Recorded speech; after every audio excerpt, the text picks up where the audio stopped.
Welcome students in your Hindi class. आज से हम आपकी क्लास 7 की हिंदी लिटरेचर का सब्जेक्ट स्टार्ट कर रहे हैं। क्लास 7 की हिंदी की जो बुक है वो सभी आपने ले ली होगी। उस बुक का नाम है बसंत भाग 2। क्या नाम है? बसंत भाग 2 एनसीईआरटी की बुक है, तो ये आप सभी ले लें।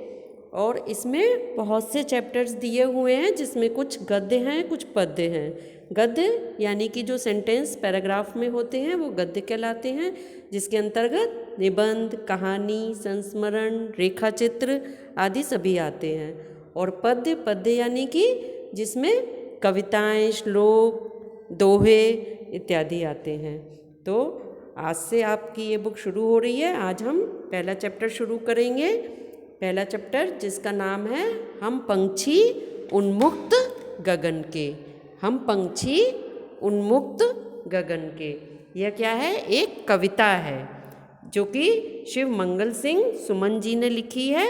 इस कविता का नाम है हम पंछी उन्मुक्त गगन के। जैसा कि इसके शीर्षक से ही प्रतीत हो रहा है कि यह कविता किसके बारे में है? पक्षियों के बारे में है।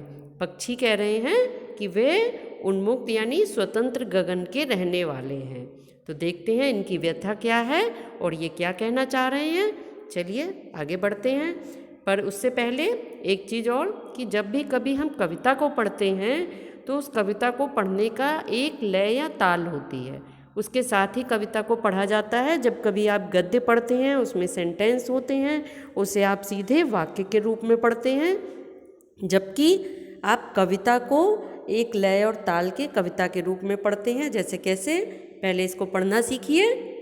हम पंछी उन्मुक्त गगन के पिंजरबद्ध न गा पाएंगे, कनक तीलियों से टकराकर पुलकित पंख टूट जाएंगे।